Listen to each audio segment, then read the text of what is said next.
तो मगध हम लोग देखते हैं पहले कि मगध पे शासन ही किए करने वाले थे आपके मगध। ठीक है, मगध जो है कि बिहार में पड़ता है। ठीक है, मगध की उस समय राजधानी थी आपके गिरिब्रज। गिरिब्रज से राजधानी आपकी बिंबिसार लाता है आपका राजगिरी।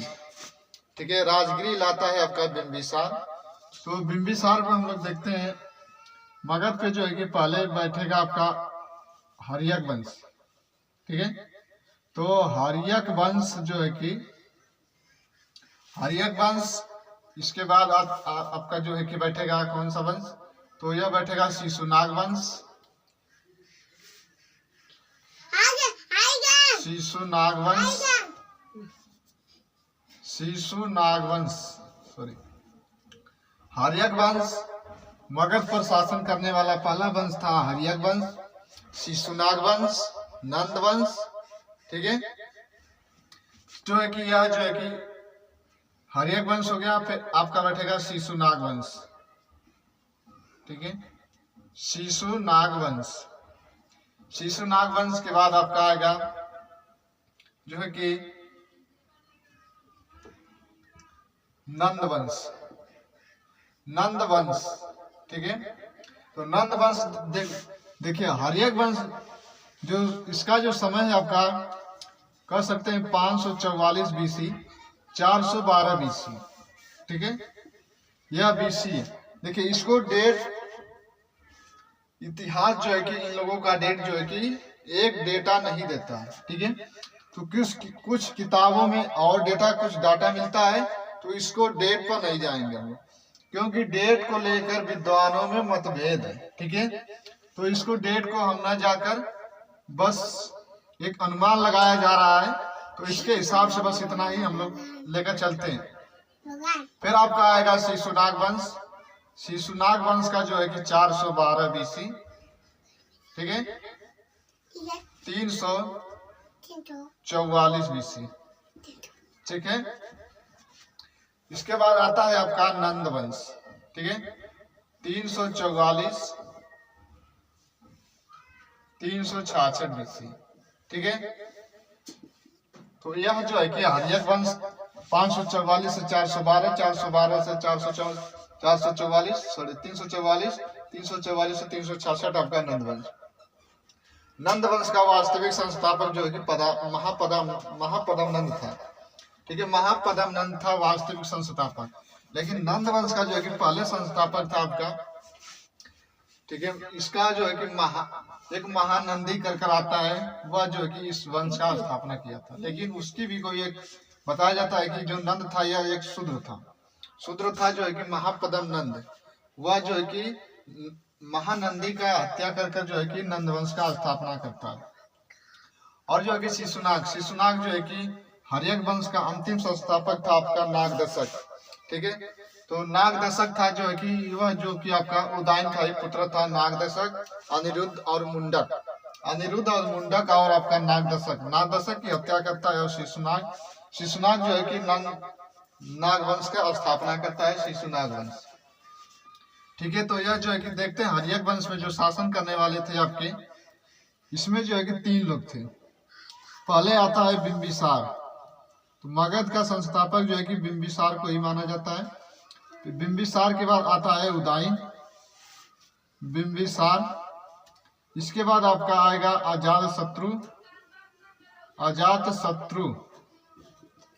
अजातशत्रु, फिर आएगा उदयन। ठीक है, उदयन। देखिए बिंबिसार का एक नाम मिलता है आपका, कहेंगे आपका इसका नाम मिलता है श्रोणिक। ठीक है, तो इसका नाम है श्रोणिक। अन्य नाम में मिलता है, पूछ लिया जाता है कि बिंबिसार का अन्य नाम क्या था, तो बिंबिसार का अन्य नाम था श्रोणिक और अजातशत्रु का नाम था हुड़िक। ठीक है, इसका नाम था हुड़िक। यह जो है कि इसका अन्य नाम था अजातशत्रु का। तो बिंबिसार जो है कि बिंबिसार के दरबार में, देखिए इसके दरबार में रहता था आपका कौन, जीवक। इसके दरबार में था जीवक।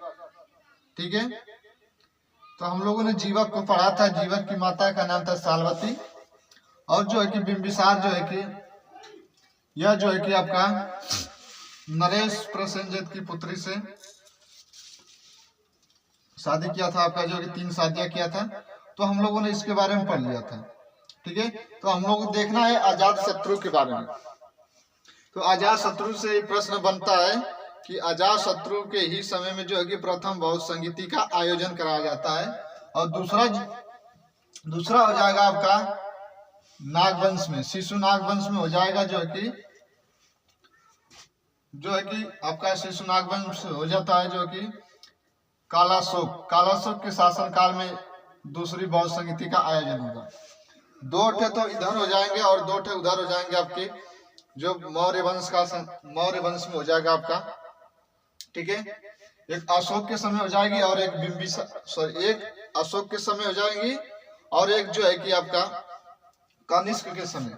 कनिष्क जब गद्दी पर बैठता है 78 BC, ठीक है, 78 ईस्वी में जब कनिष्क गद्दी पर बैठता है तो कनिष्क के समय में भी एक बौद्ध संगीति का आयोजन होता है और एक होता है आपका जो है कि आपका अशोक के समय। तो वह 2 उधर हो जाएंगे और दो जो है कि शिशुनाग वंश और अजातशत्रु के समय में, यानी कि एक हर्यक वंश में होगा, एक शिशुनाग वंश में होगा, एक 2 मौर्य वंश में हो जाता है आपका बौद्ध संगीति। तो देखिए अजातशत्रु जो है कि इसका आपका हुड़िक, इसका अन्य नाम पूछ लिया जाता है कि अजातशत्रु का अन्य नाम है हुड़िक। अजातशत्रु जो है कि यह जो है कि नरेश प्रसेनजित, ठीक है, नरेश प्रसेनजित वही था जो कि बिंबिसार को जो है कि काशी दहेज में दिया था। ठीक है, तो काशी दहेज पुनः जो है कि आपका नरेश प्रसेनजित वह पुनः ले लेता है आपका काशी लेने के बाद जो कि अजातशत्रु को यह बात गलत लगी कि जो दहेज में चीज मिली थी जो उसके पिता की थी, वह जो है कि नरेश प्रसेनजित पुनः ले लेता है। और देखिए अब क्या होगा कि अजातशत्रु जो है कि नरेश प्रसेनजित पर आक्रमण करता है और सेना लेकर निकलता है और उसमें जो है कि युद्ध होता है। और युद्ध होने के पश्चात क्या होता है कि अजातशत्रु की जीत होती है और अजातशत्रु जो है कि उसकी पुत्री थी, ठीक है, उसकी पुत्री थी जो है कि यह विवाह किससे किया था, तो यह जो है कि विवाह किया था आपका जो है कि वाजिरा जो है कि किसकी पुत्री थी, तो नरेश प्रसेनजित की पुत्री थी वाजिरा से विवाह किया और पुनः जो है कि अजातशत्रु जो है कि काशी को मगध में मिलाया। ठीक है, तो पुनः जो है कि काशी को अजातशत्रु ने मिला लिया और वाजिरा से विवाह कर लिया। ठीक है, तो जो है कि आप देखिए क्या होता है कि प्रश्न यह भी पूछता है कि जो अजातशत्रु था यह जो है कि आपका जो काशी जो कि मिलाया था उस समय जो है कि यह जो है कि उस युद्ध में 2 आपके हथियारों का प्रयोग किया गया था, जो कि इसको पूछ लिया था। महाशिलाकंटक था एक हथियार और एक था आपका रथ मूसल। इसने 2 प्रकार के हथियारों को प्रयोग किया गया था, 2 हथियारों का प्रयोग किया गया था। 2 हथियार वो क्या थे आपके, महाशिलाकंटक और आपके रथ मूसल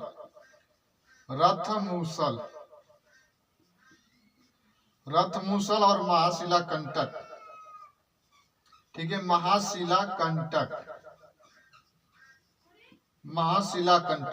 यह 2 प्रकार के हथियार जो कि प्रयोग करने वाला शासक था कोई तो अजातशत्रु ही था, जो है कि महाशिलाकंटक और रथ मूसल अजातशत्रु ही प्रयोग किया था, जिसका नाम था हुड़िक। ठीक है, हुड़िक था, इसी का नाम था हुड़िक। ठीक है, तो इसकी हत्या जो है कि अजातशत्रु की हत्या कौन करेगा, तो अजातशत्रु की हत्या कर देगा उदय। इसलिए तो इसी वंश को कहा गया कि हर्यक वंश को ही कहा गया है कि पितृहंता वंश। ठीक है, इसी का अन्य नाम आता है पितृहंता वंश। अब देखते हैं हम लोग देखिए अजातशत्रु के बारे में एक और प्रश्न बनता है कि अजातशत्रु के जो समय था आपका, इसके दरबार में कौन रहता था, तो इसके दरबार में जो रहने वाला था आपका वत्स्यकार था। ठीक है, अजातशत्रु के दरबार में रहने वाला था कोई तो वत्स्यकार था। ठीक है, वत्स्यकार था अजातशत्रु के दरबार में और बिंबिसार के दरबार में रहता था जीवक। ठीक है, तो यही जो हथियार जो है कि 2 प्रयोग करने वाला पहला शासक था अजातशत्रु, महाशिलाकंटक और रथ मूसल और महाशिलाकंटक प्रयोग करने वाला पहला शासक था कोई, तो वह था आपका अजातशत्रु। अजातशत्रु के जो समय था आपका, इसके दरबार में रहने वाला व्यक्ति पूछ लिया जाए तो इसके दरबार में रहता था आपका वत्स्यकार। वत्स्यकार एक कूटनीतिज्ञ और बहुत तेज व्यक्ति था आपका वत्स्यकार।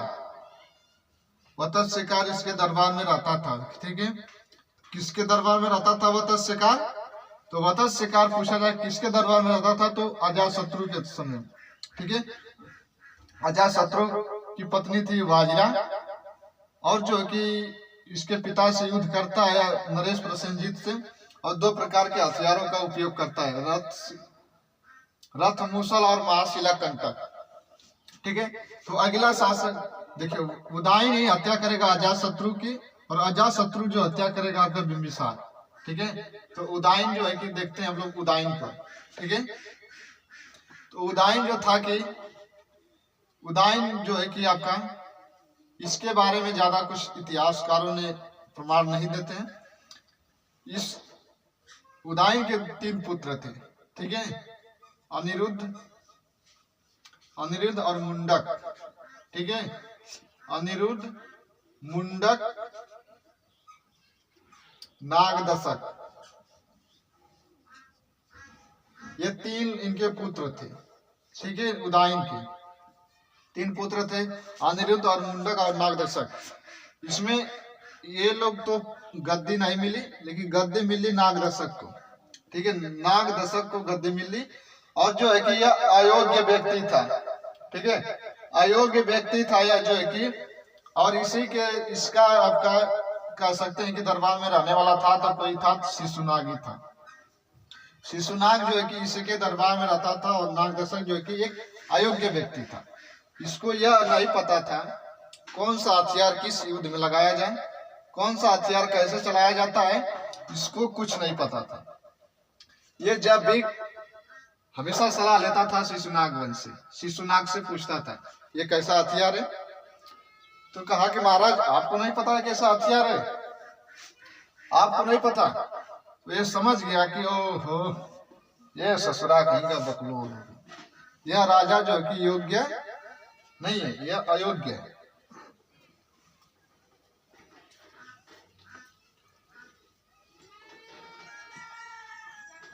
ठीक है, तो ये हमेशा इससे राय लेता था शिशुनाग से, नागदशक। ठीक है, तो कहा कि रुको बताते हैं तुमको। बस ससुरा किनका एक समय आया कि इसको आयन कर दिया, यानी कि मार दिया, और मारता है तभी जब यह शिशुनाग वंश की स्थापना करता है। ठीक है, शिशुनाग वंश की स्थापना करने वाला शासक था कोई, तो शिशुनाग था। किसको हत्या किया तो नागदशक। यह एक अयोग्य व्यक्ति था ना, अयोग्य ही व्यक्ति है। इसको यह नहीं पता है कि कौन सा युद्ध, किस युद्ध में कैसे सेना लगाया जाए, कैसे हथियारों का प्रयोग किया जाए, इसको यह नहीं पता था। तो ससुरा के इसी का फायदा उठाया आपका शिशुनाग, और शिशुनाग जो है कि इसको मार दिया, और जो है कि शिशुनाग वंश का स्थापना करता है शिशुनाग। ठीक है, तो देखिए शिशुनाग वंश में ही जो है कि आपका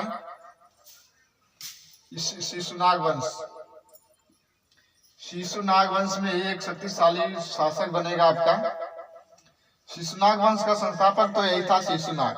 ठीक है, अब इसमें तो कि 2 लोग शासन करेंगे, एक शिशुनाग, एक कालाशोक। ठीक है, एक आता है कालाशोक करके। कालाशोक जो है कि शिशुनाग वंश का ही शासक था। ठीक है, कालाशोक। इसी के समय ना एक आपका द्वितीय बौद्ध संगीति का आयोजन होगा। ठीक है, द्वितीय बौद्ध संगीति का आयोजन होगा शिशुनाग के समय में। ठीक है, इसी के समय में शिशुनाग जो है कि इसके समय में द्वितीय बौद्ध संगीति का आयोजन होता है। द्वितीय बौद्ध संगीति का आयोजन, द्वितीय बौद्ध संगीति,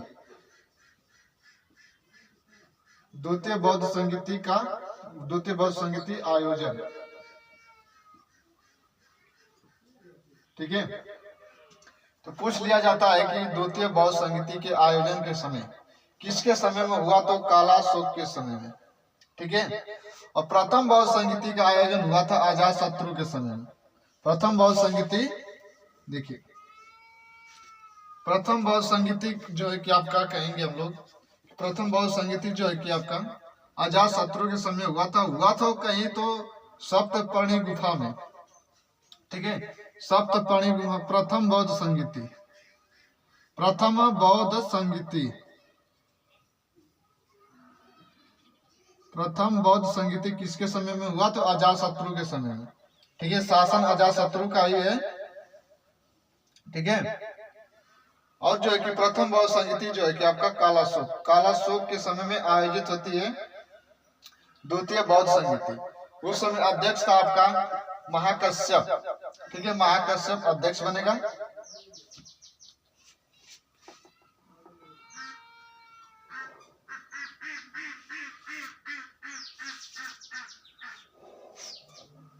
तो प्रथम बौद्ध संगीति जो है कि आपका देखेंगे हम लोग,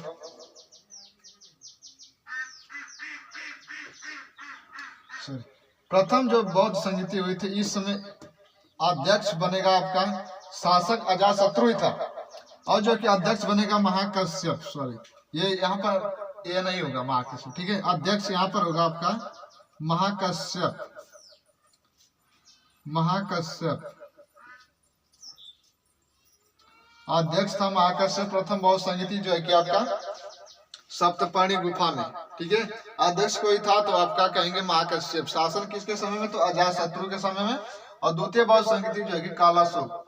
तीसरी बौद्ध संगीति हो जाएगी अशोक के समय, और चौथी हो जाएगी आपकी कनिष्क के समय, ठीक है। तो यह जो है कि नंद वंश से संबंधित थे। देखिए नंद वंश का अंतिम शासन, अंतिम वंश, नंद वंश का अंतिम वंश कोई था, अंतिम वंश था आपका महापद्म नंद। महापद्म नंद जो है कि नंद वंश का शक्तिशाली शासन था, महापद्म नंद। फिर महापद्म नंद के बाद आपका आएगा महापद्म नंद। उसके बाद अंतिम शासक आता है तो घनानंद। अंतिम शासक था नंद वंश का संस्थापक घनानंद था। घनानंद की हत्या करेंगे आप लोग, जो है कि आजाद, जो है कि अंतिम शासक था आपका घनानंद, ठीक है, घनानंद। घनानंद नंद वंश का संस्थापक था महापद्म नंद, ठीक है, महापद्म नंद था आपका नंद वंश का संस्थापक, ठीक है।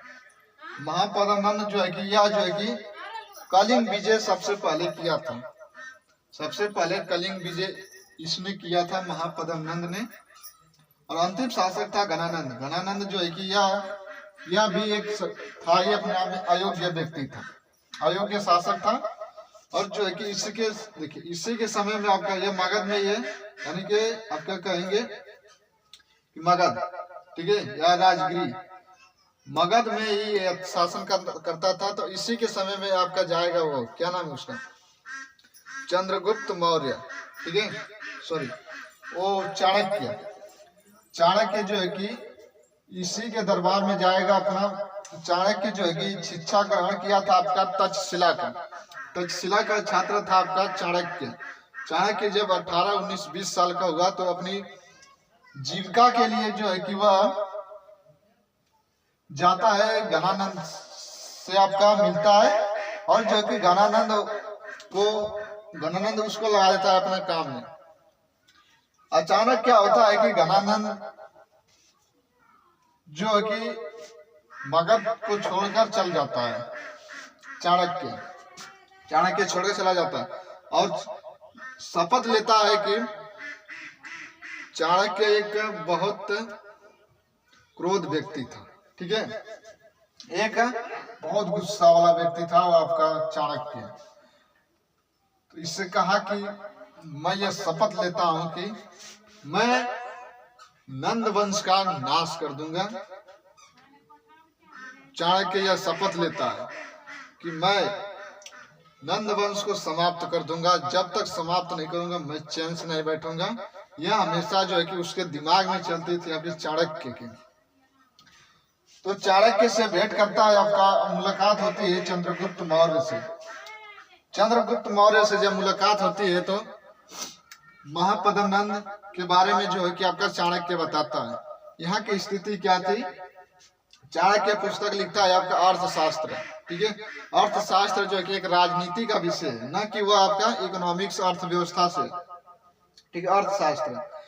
और उसमें जो है कि इसके राज्य की कुछ उस समय यहाँ की कुछ जो है कि व्यवस्थाएं ठीक नहीं थी, इसलिए यहाँ से वह चाणक्य चला जाता है। और जो है कि इसकी भेंट होती है आपकी चंद्रगुप्त मौर्य से। चंद्रगुप्त मौर्य से जब भेंट होती है तो यह जो है कि आपका वो चाणक्य वचन अपने आप से वचन किया था कि मैं नंद वंश को समाप्त कर दूंगा, ठीक है। इतना खतरनाक हुआ जो कि शपथ लिया था, और सच में जो है कि नंद वंश को समाप्त कर देता है, ठीक है। चंद्रगुप्त मौर्य था आपका, और आपका चाणक्य कूटनीतिज्ञ था, और जो है कि चंद्रगुप्त मौर्य एक शक्तिशाली व्यक्ति था। उन दोनों ने मिलकर जो है कि नंद वंश का एकदम नाश कर देते हैं और समाप्त कर देते हैं। तब जाकर यह जो कि अपने वंश का स्थापना करते हैं। तब चलता है आपका मौर्य वंश। मौर्य वंश का संस्थापक जो कि दोनों लोग मिलकर जो है कि नंद वंश का एंड कर देते हैं, यानी कि समाप्त कर देते हैं। चंद्रगुप्त मौर्य और चाणक्य मिलकर। चाणक्य जो है कि एक खतरनाक ही व्यक्ति था, सब बहुत गुस्सा वाला व्यक्ति था, क्रोधित बड़ा जल्द हो जाता था चाणक्य। तो यह थी आपका नंद वंश से संबंधित प्रश्न। बस प्रश्न यहाँ से बन सकता है कि जो है कि आपका द्वितीय बौद्ध संहिता का आयोजन कालाशोक के समय, प्रथम बौद्ध संहिता का आयोजन अजातशत्रु के समय। प्रथम अध्यक्ष बनेगा महाकश्यप, कालाशोक का शासन है, ठीक है। यह द्वितीय बौद्ध संहिता का आयोजन होगा। देखिए यहाँ से भी प्रश्न बनता है कि अजातशत्रु के इस समय में जो है कि दो पिटक की रचना होती है, दो पिटक की रचना होती है, शुद्ध पिटक और अभिधम पिटक। इसी के समय में जो है कि जब गौतम बुद्ध की मृत्यु हो जाती है, जो कि बौद्ध धर्म में महापरिनिर्वाण कहा गया है, उसी के समय जब इनकी मृत्यु हो जाती है, तो यानी कि 8वें वर्ष बाद, ठीक है, 8वें वर्ष बाद जो है कि प्रथम बौद्ध संहिता का आयोजन कराया जाता है। और वहीं पे जो है कि दो पिटक की रचना होती है, शुद्ध पिटक और अभिधम पिटक, ठीक है। शुद्ध पिटक की रचनाकार बनेंगे आनंद, और धम पिटक की रचना बनेंगे आपके उपाली, ठीक है। उपाली जो है कि यहाँ पे दो पिटक की रचना होगी, ठीक है, दो पिटक की रचना होगी। एक बनेंगे आपकी जो है कि शुद्ध पिटक, शुद्ध और धम, ठीक है, शुद्ध पिटक और अभिधम पिटक।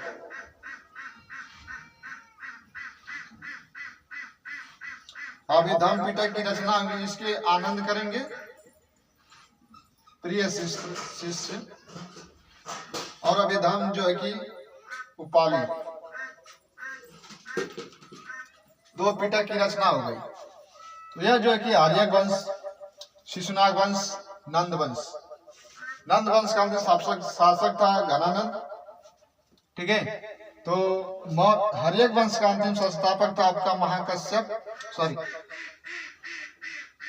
हर्यक वंश का अंतिम शासक था आपका नागदशक, ठीक है। और शिशुनाग जो है कि आपका शिशुनाग का जो अंतिम शासक था,